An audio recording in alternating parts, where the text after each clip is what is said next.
ओम नमः सिद्धम।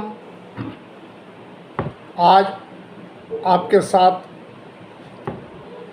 एक शब्द है स्वास्तिक की चर्चा करेंगे। स्वास्तिक क्या है? स्वास्तिक के माने क्या है?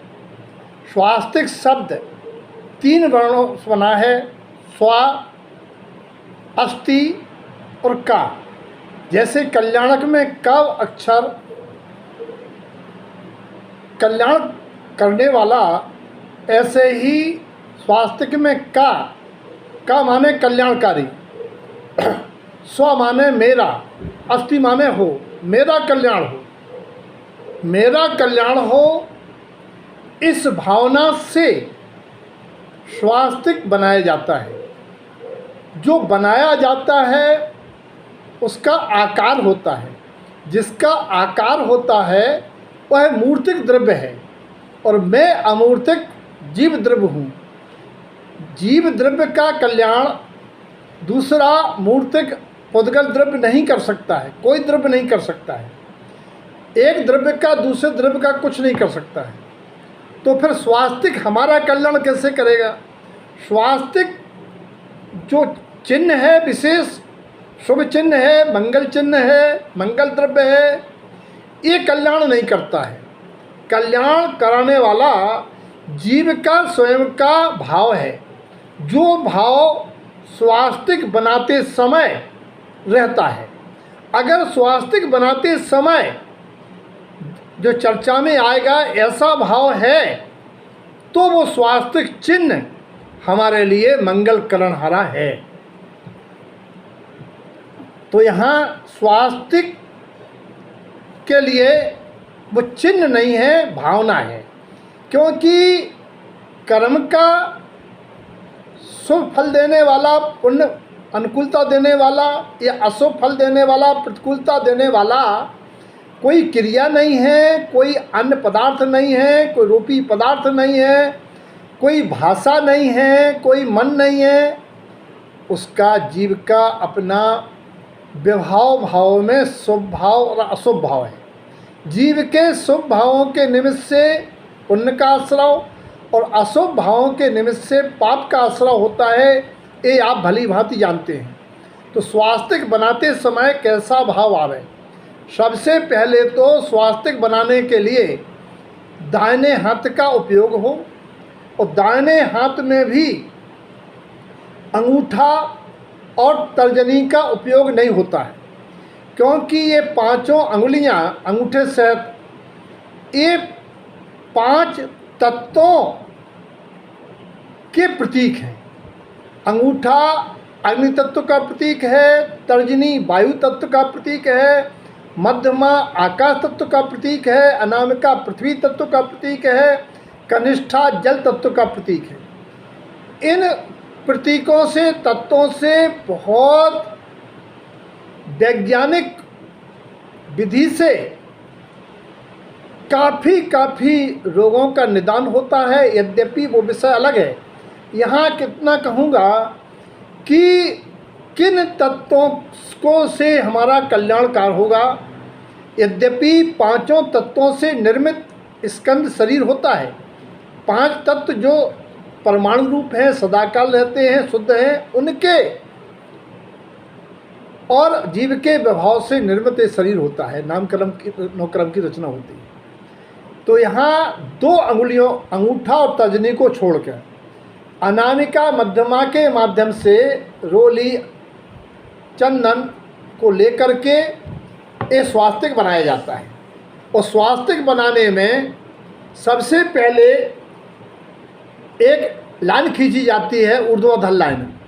इसमें प्रायः भूल हो जाती है कि लोग स्वास्तिक बनाने में लाइन को ऊपर से नीचे खींचते हैं। ये जनवाणी की अवनय है, क्योंकि आत्मा के अधोदशा के गमन का प्रतीक है, और असत्य है कि विग्रह गति में आत्मा के प्रदेश नीचे गमन करते सीधे, और ये अधोमुखी ऊर्जा का कारण है, और यहाँ नरकगामी भाव का प्रतीक है। इसीलिए कभी भी खड़ी लाइन को ऊपर से नीचे नहीं बनाया जाता है, नीचे से ऊपर को बनाया जाता है। नीचे से ऊपर बनाया जाता है, माने कि जैसे विग्रह गति में भाव भी करना चाहिए कि मेरा आत्मा विग्रह गति को गमन करे तो सीधा रुजु रेखा में ऊपर गमन करे, यानी ऊपर गमन करने का भाव ओमकार से ऊर्ध्व का चिंतन। आत्मा ऊर्ध्वगुणों का ऊर्ध्वगामी स्वभाव वाला है और मैं ऊर्ध्वगामी सोच से ऊर्ध्वलोक और सिद्ध लोक को पाऊँ, मेरे आत्मा के प्रदेश सीधे ऊर्ध्वगमन करें, ऐसी भावना का प्रतीक पूर्वक जो स्वास्तिक का पहला लाइन बनाई है, ऊर्ध्वाधर लाइन नीचे से ऊपर को जो बनाई जाती है। उसके बाद आड़ी लाइन हमेशा बाएं से दाएं को जाती है, ये दक्षिणावृत्त कहलाता है। दक्षिणावृत्त का मतलब होता है शुभ तेजस का प्रतीक। इसीलिए आप लोग आरती, प्रदक्षिणा, चक्रवर्ती की दिग्विजय यात्रा, जनमानी शोभा यात्रा, सभी क्रियाएं हमेशा आप लोग दक्षिणावृत्त करते हैं, जिसका प्रमाण है कि गुरु महाराज ने न्याय समुच्चय सार में 10 दिशाओं में पूर्व दिशा के बाद ईशान उत्तर का उल्लेख नहीं किया है, आग्नेय दक्षिण का किया है, तो 10 दिशाओं के नामों में भी उन्होंने दक्षिणावृत्त कर रखा है।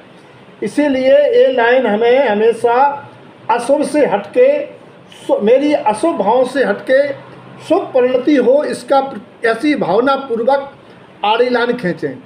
जब ये गणित का प्लस या धन चिन्ह बन जाए तो ये विचार करें कि हे गुरुदेव, हे शुद्धात्म देव, मेरी हमेशा धनात्मक सोच रहे, पॉजिटिव थिंकिंग रहे, मैं किसी भी क्रिया को देख करके, गेव को देख करके मेरी सोच नेगेटिव ना हो, उल्टी ना हो, ये तीसरी भावना हुई। इसके बाद बाईं तरफ से हम एक उसी के समानांतर, ऊर्ध्व लाइन के समानांतर एक लाइन खींचते हैं, जिसमें हमें ये भाव करना चाहिए कि हम हमेशा ऊंची सोच और पापों से विरक्ति हेतु शुभ भावना के लिए वृत्तादि का सराग चारित्र का पालन करूं, और मैं जब तक दृढ़ काल की मर्यादा मोक्षगमन की नहीं है तो मैं उतना 82,000 का समय कल्पवासी देवों में पर्याय पा करके रहूं। ये देव गति का प्रतीक है। इसके बाद ऊर्ध्वाधर लाइन के टॉप बिंदु से हम राइट साइड आड़ी लाइन के समांतर लाइन खींचते हैं, ये मनुष्य गति का प्रतीक है। इसके बनाते समय ये भाव रहे कि मेरे जीवन में समानांतर रेखावत संभाव, सरलता, अपकृता, सदाचारी, दयालुतामय जीवन रहे, ताकि मैं पुनः मनुष्य भाव को पाऊं।